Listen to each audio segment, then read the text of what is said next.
Bien, la question du jour qu'on a à présent évoquée, c'est de savoir pourquoi, en rapport avec la paracha que nous avons récitée hier, pour quelle raison c'est ce lopin de terre précis qu'on appelle la Me'arat HaMarpela, le caveau des patriarches, qui a été choisi par Abraham, qui a tellement insisté pour qu'il paye pour une somme absolument colossale, faramineuse, cet endroit-là, pour y enterrer son épouse Sarah. Et la réponse, écoutez bien, mes enfants, elle est double.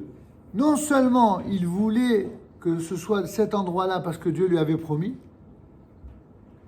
et que pour cela il était prêt à payer une fortune, et c'est ce qu'il a fait.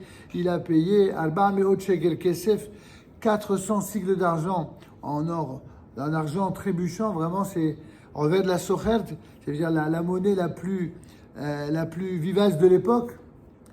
Mais il y a quelque chose de très intéressant que nous montre la Torah, c'est qu'il voulait là et nulle part ailleurs, parce que cet endroit s'appelle Hebron, la deuxième ville sainte d'Israël après Jérusalem. Et pourquoi c'est dans l'ordre aujourd'hui on dit que c'est la deuxième ville sainte, mais en vérité c'est la première à l'époque qui était une sorte de ville de préparation à la ville de Jérusalem.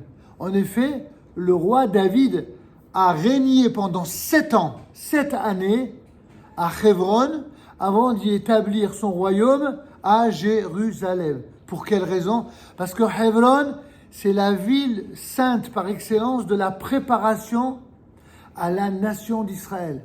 Et donc, pour cette préparation-là, quand quelqu'un veut se préparer à une réussite, il doit réunir toutes les conditions. Quand quelqu'un, par exemple, veut être quelqu'un de grand, il doit apprendre ce que c'est que la grandeur. Quand quelqu'un veut être intelligent, brillant, il doit apprendre ce que c'est que l'intelligence. Quand quelqu'un veut avoir du cœur, il doit pour développer sa générosité, il doit comprendre et apprendre ce que c'est que d'avoir du cœur. Comment on fait preuve de générosité? De quelle manière? Envers qui? Tout ça, ça s'apprend depuis tout jeune, depuis tout petit. David, depuis tout petit, était un homme qui était très bon, très doux, très gentil, très aimant. C'était un berger. Et ce berger-là, c'est lui qui va être choisi pour être certainement l'un des plus grands rois d'Israël de tous les temps. Le roi David. C'est lui qui a fondé, il y a plus de 3000 ans, la fameuse Ir David, la ville, la cité de David. Et donc, avant que cette cité ne voit le jour et n'accueille le royaume d'Israël, il y a eu 7 années de préparation là-bas à Hebron. Pourquoi il a choisi Hebron? Parce que là-bas, comme je l'ai dit, seraient enterrés non seulement Abraham et son épouse qui s'appelle Sarah, il y a Yitzhak, mais aussi son épouse Rivka, et enfin Yaakov et Léa. Parce que Rachel, sa seconde épouse, elle sera enterrée à Bethléem. À propos d'elle, il est dit qu'elle attend et elle prie et elle pleure depuis cette époque-là pour le retour des enfants d'Israël en exil et leur retour à Jérusalem. Donc tous les autres patriarches et les matriarches ont été enterrés dans cet endroit qui s'appelle la Me'arat HaMarpela et également Hebron. Maintenant, nos sages posent une question qu'on n'a pas encore évoquée ensemble. Il se trouve qu'il y avait un couple qui avait été enterré avant les 3 autres couples d'Israël. Il y a un couple qui avait été enterré avant eux. Vous savez qui c'est? C'est Adam et Ève. Adam et Hava. Le premier couple de l'humanité biblique. Adam et Ève. Et donc, nos sages nous posaient la question, mais pourquoi? Pour quelle raison Abraham a-t-il tant insisté pour que les grands chefs et fondateurs de la nation d'Israël soient enterrés à côté de Adam et Hava? Bien que c'est le même espace géographique, c'était quand même en deux entités, deux chambres différentes. Dans une chambre, il y avait, ou dans un caveau si vous voulez, il y avait Adam et Chava, et dans un autre, il y avait les fameux 3 autres couples. Et la réponse de nos sages est la suivante. Écoutez bien mes enfants, parce que même si c'est un tout petit peu difficile, en grandissant, vous allez mieux comprendre. On a ici un message très important et très clair que vous devez comprendre depuis votre âge.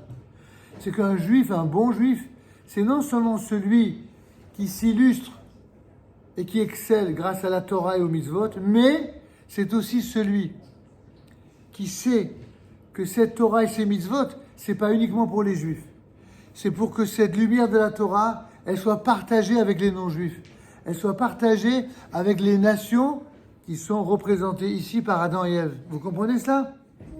En d'autres termes, un juif de Torah, c'est un juif qui doit donner le meilleur de soi en exemple aux nations du monde pour qu'elles comprennent à quel point la Torah, elle est bénéfique, non seulement pour le peuple juif, mais également pour tout le monde. Et qu'est-ce que c'est qu'un juif assimilé? Un juif assimilé, c'est celui qui méprise la lumière de la Torah et qui sacralise la lumière des nations. Il fait exactement le contraire. Et celui qui fait le contraire finira malheureusement par mépriser complètement toute la tradition d'Israël. Et c'est comme cela qu'on voit aujourd'hui des juifs qui ne sont pas toujours très sympathiques avec d'autres juifs pour cette raison-là. Alors vous qui êtes au Talmud Torah, vous devez comprendre que la raison d'être d'un Talmud Torah, c'est non seulement d'aimer les juifs, mais d'aimer tous les êtres humains qui ont été fabriqués par Dieu, les non-juifs. Et même si parmi les non-juifs, parfois il y a des antisémites, on ne doit pas considérer que les non-juifs sont antisémites, pas du tout. Les non-juifs sont des gens qui sont bien lorsque les juifs sont bien. Les non-juifs sont bien lorsque les juifs sont exemplaires et donnent la lumière de la Torah en exemple à l'ensemble des nations de la terre. Chaque fois que le peuple juif, chaque fois que les enfants juifs donnent cette image, alors il y a de plus en plus de non-juifs qui sont des non-juifs qui sont bien. Si par malheur, le contraire se produit, c'est-à-dire si se multiplient des juifs qui abandonnent la Torah et les mitzvot et qui donnent du peuple juif le plus mauvais exemple, alors le nombre de non-juifs antisémites va devenir de plus en plus important. Je vous dis tout ça, mes enfants, parce que vous êtes, c'est vrai, jeunes. On ne peut pas tout vous dire, on ne peut pas tout approfondir, pas aujourd'hui, plus tard, quand vous serez plus grands. Mais il y a des choses simples, même si elles peuvent être compliquées en apparence, elles peuvent être comprises de manière très simple. La conclusion de tout ce qu'on vient de dire, c'est que Dieu nous a choisis parmi tous les peuples pour une raison précise. Nous, en tant que Juifs, nous devons d'être le plus exemplaire et le meilleur possible vis-à-vis de toutes les nations. Et quand, parmi les nations, mais malheureusement aussi parfois parmi les Juifs, il y a des gens qui ne sont pas bien, il ne faut pas apprendre de leur comportement. Il faut s'éloigner de ces gens-là, qu'ils soient juifs ou non juifs. Il ne faut pas entretenir des relations, en tout cas d'amitié et de proximité avec des gens qui agissent pour faire du mal.